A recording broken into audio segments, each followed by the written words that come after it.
បាទពេញលេងទៀតហើយបងប្អូនចុងសប្តាហ៍នេះអ្នកលេងពូថៅដៃពិឃាតគុណខ្មែរធឿនធីរ៉ាគឺនឹងត្រូវធ្វើការប្រកួតទល់ជាមួយនឹងជើងខ្លាំងមួយរូបដែលមកពី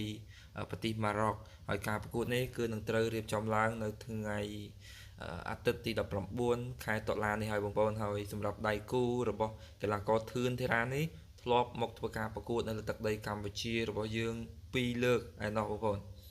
បាទតកតងទៅនឹងសង្វៀន Mafai Cambodia ដែលត្រៀមរៀបចំនៅចុងសប្តាហ៍នេះឃើញថាមានការប្រកួតទាំងគូមិត្តភាព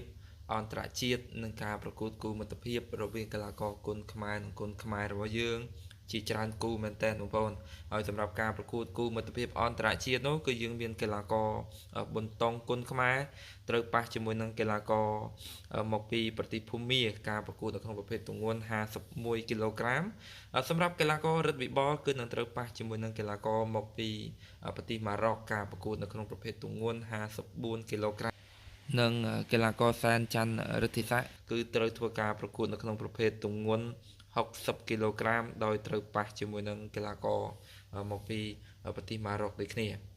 បាទដែលឡែកសម្រាប់គូរងឯកដែលជាការប៉ះគ្នារវាងរាហូមាសឈុតស្រីវ៉ាន់ថងគឺនឹងត្រូវធ្វើការប្រកួតលក្ខណៈគុនខ្មែរ3ទឹកដែលត្រូវប៉ះជាមួយនឹងកីឡាករឡាសែនដែលជាកីឡាករមកពីប្រទេសម៉ារ៉ុកបាទសម្រាប់គូឯកប្រចាំនៅព្រឹត្តិការណ៍អ្នកលេងពូថៅដៃពិឃាតគុនខ្មែរធឿនធីរ៉ាគឺនឹងត្រូវទទួលស្វាគមន៍កីឡាករយ៉ាស៊ីនអេខាត្រាវីដែលជាកីឡាករមកពីប្រទេសម៉ារ៉ុកគូនេះគឺវាយលក្ខណៈគុនខ្មែរ3ទឹកស្ថិតនៅក្នុងប្រភេទទម្ងន់73គីឡូក្រាមបាទអញ្ចឹងតកតងទៅនឹងដៃគូរបស់កីឡាករធឿនធីរ៉ាគឺគាត់ធ្លាប់មកប្រកួតនៅទឹកដីកម្ពុជារបស់យើង2លើកដោយលើកទី1គឺគេបានផ្ដួលកីឡាករសុំអឿនសុផានិងលើកទី2ឈ្នះពិន្ទុអ្នកលេងប្រអប់ឆ្វេងឡាយចត្រានៅក្នុងសង្វៀន Extreme Cambodia គុនខ្មែរបាទអញ្ចឹងតកតងទៅនឹងដៃគូរបស់ធឿនធីរ៉ាខ្ញុំបាទក៏បានឆែកប្រវត្តិប្រកួតរបស់គាត់ដែរបងប្អូនគាត់គឺជាកីឡាករមួយរូបដែលល្អគួរសមអាចលេងទឹកភ្លៀងជាមួយនឹងកីឡាករធឿនធីរ៉ាបានហើយពីប្រកួតចុងក្រោយរបស់គាត់នៅលើទឹកដីសៀមគឺគាត់ចាញ់សន្លប់ការប្រកួតរបស់ឆៅនៅក្នុងសង្វៀនថៃហ្វាយនិងឈ្នះការប្រកួតនៅក្នុងសង្វៀនវ៉ាន់លុំពីនីដោយផ្ទុះដៃគូឲ្យសន្លប់បងប្អូនអញ្ចឹងសម្រាប់គីឡូដែលគាត់វាយបច្ចុប្បន្ននេះគឺគាត់វាយនៅក្នុងប្រភេទទម្ងន់68និង70បងប្អូនប៉ុន្តែសម្រាប់ការមកប៉ះជាមួយនឹងកីឡាករធឿនតារាឃើញថាគាត់ឡើងទម្ងន់ច្រើនបងប្អូនមកវាយប្រភេទទម្ងន់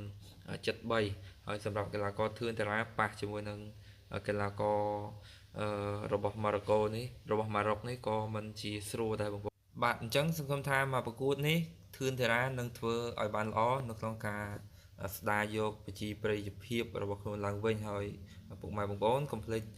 ចូលរួមតាមដានទស្សនាការប្រកួតនេះទាំងអស់គ្នានៅថ្ងៃអាទិត្យទី19ខែតុលាឆ្នាំ2025នេះហើយចុងក្រោយខ្ញុំបាទក៏សូមអរគុណសម្រាប់ពុកម៉ែបងប្អូនដែលបានចូលមកស្ដាប់ក៏ដូចជាទស្សនាជួបគ្នាវីដេអូថ្មីក្រោយទៀត